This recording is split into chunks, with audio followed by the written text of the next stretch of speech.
За өнөөдрийн хичээлээр хэдүүлээ математик H гэдэг видео хичээлийг толгой файлыг тайлбарласан видео хичээл хий. За тэгээд тэрнээс эхлэхээс өмнө хэдүүлэнд нь юу хэрэгтэй болж байгаа? Өвглийн төрөл гэж юу вэ? Тэгээд математик H дотор ямар функц байдаг вэ гэдэг чинь болохоор бас биднэрт шаардлагатай болж байгаа. За тэгэхээр биднэрт одоогийн байдлаар нэг иймэрхүү зүйлс бид нэр үзсэн байна. За өвглийн төрөл дээр бидний үзсэн байгаа өвглийн төрөл гэвэл int float double байгаа бол одоо болохоор цааш болохоор long double long гэх зэрэг өвглийн төрлүүдийг ашиглаж болно. Магадгүй double төрлийг авч чаддаг утгаас бүр хальсан их утга авах юм бол long double төрлөө зарлах нь. Тэгснээр бүр хитэн энэ ч одоо оронгийн бол бичсэн байж тээ тийм ээ. За энэ double-аас болохоор тэдийн хэмжээний оронгоор илүүгээд харагдаж байгаа. Хоёр дахин их. Одоо float нь 32 бит байхад double нь 64 бит. Харин болохоор long double болохоор 80 бит урттай утгуудыг авах чадвартай болох юм байна. За тэгээ үндсэн математик H толгой байлруугаар энд болохоор биднэрт математикийн функцүүдийг нэгтгэсэн сан гэсэн үг. Одоо бид нар математикийн функцүүдэд ажиллахдаа энэ дээр одоо энэ сонгоцсон байгаа энэ үйлдэлүүдээс аль нэг хийх юм бол хийх хэрэгтэй болох юм бол зөвхөн шууд математик H-д дуудаад хийчихэд боломжтой болно гэсэн. Бид нар заавал энэ одоо функцүүдэд дахин бичих ямар нэгэн шаардлага байхгүй гэсэн үг шүү. За тэгээд жишээлбэл энэ чинь болохоор модуль авдаг функц байна. Apps гэдэг. За тэгээд доошоо гүйлгүүл бас бутархай дооны модуль авах, тэгш дооны модуль авах хоёр өөр шүү дээ тийм ээ. За бутархай доо авдаг модуль байна. За тэгээд доошоо гүйлгүүл бас arc-sinus авдаг томьёо байна, arc-cosinus авдаг томьёо байна. Мөн язгуур авна, зэрэг төвшүүлнэ. Гих зэрэг үйлдэлүүдийг харуулсан функц байгаа. За би энэ файлыг та нарт видеоныхоо доор хавсрахч болохоор ороод бүгдийг үсэл үзээрэй. Одоо хэлбэлээ түгээмэл ашиглагдах юугаа дуудаж үгэй. Сангуудаа дуудаж үзье. За ингийн тулд үндсэн сангуудаа дуудахад өстой. Studio-цыг хаашаа H-д дуудана. За мөн STD-lib ч гэсэн ер нь дуудчих.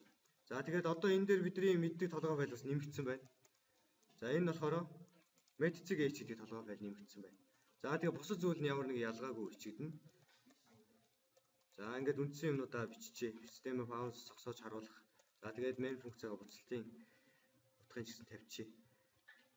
За тэгээд одоо хэдүүлээ энэ програмыг ажилуулахдаа хэдүүлээ математик нэртэй хадгалчихъя. За ингээд болсон байна. За одоо хэдүүлээ математик ямар функц ашиглах вэ гэхээр энэ болохоор математикийг буруутсан байна шүү дээ. Математик H.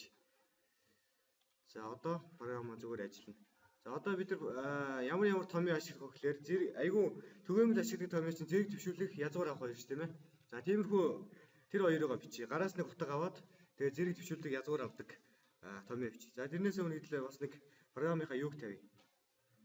Толгойг нь бас тавья. Гарчиг маягийн өгүүлдэг програмда. За одоо болохоор ямар нэгэн тоон дутаг гараас утга авъя. За би бутгай төрөлтэй за бүхэл төрөлтэй зарчих эхлээд бүхэл төрөлтэй А гэдэг усыг зарлчихъя. За одоо А-да гараас авчия. За зүгээр А-да гараас авахдаа хэрэглэгчид ойлгомжтой үүднээс А гэж хэвлээд одоо болохоор хувь дээ тийм ээ. Бүхэл дондоо гараас авч байгаа болохоор тэгээд А-да гараас авна. За одоо ингээд А-да гараас авсан байгаа болохоор А-да гараас авсан тоонууд дээр ажиллагаа хий. За эхлээд printf дотор шууд үйлдэл бич болох уу? Болно шүү дээ. За эхлээд зэрэг гэдэг юм бичье. Зэрэг гэдгийг pov гэдэг функцээр бичдэг. За тэгвэл хувь дээ гэдээ одоо бичнэ. Энэ хувь дээ байгаа газар юу гаргана? Хариугаа гаргана. За ингээд одоо болохоор энэнийхээ ард бүхэл доо хэвлэх ёстой. За pov гэдэг нь зэрэг гэж байгаа шүү тийм ээ. Гэхдээ бичиглэл нь ийм байдаг. Pov гэчээд энэ хаалт нээж хаагаад энэ дотор хоёр аргументтай. Энэ даслалын өмнө нэг юм бичнэ, даслалын хойноос юм бичнэ. Тэр нь юу вэ гэхээр А-гийн 4 зэрэг ч юм уу, 5 зэрэг ч юм уу, магадгүй А-гийн А зэрэг байж болно шүү тийм ээ. За ингэж үзье. За тэгвэл одоо А-да би 2 гэж оруулахад хэд гэж авах хэрэгтэй вэ гэхээр?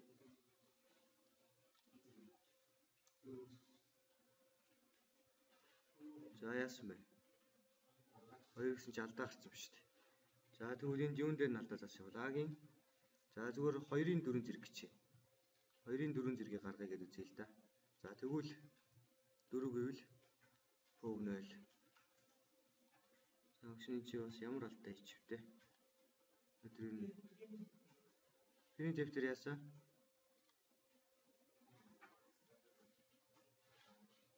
Хоёрын 4 зэрэг зөв шүү дээ. За тэгвэл хэдлээ язгуур авдаг үзье. Би жоо алдаатай юм хийсэн байж магадгүй гэж бодвол SQRT гэдэг нь язгуур авдаг функц. За хувь дээгээд энд болохоор SQRT гэж. Тэгэн гутаа 4 гэж. Зүгээр А-гийн А-гаас язгуур авъя. А тохид гэж оруулна тэрнгээр язгуур авна гэж үзвэл 4-ийн харин тэг. За энэ юун дээр налдаад очив. А-г зарлсан, А довтог авсан. SQRT-гийн гутаа А-гаас зарлсан. Заавал флот байх хэрэгтэй болов уу? За тэгвэл хэдэл үзье бас.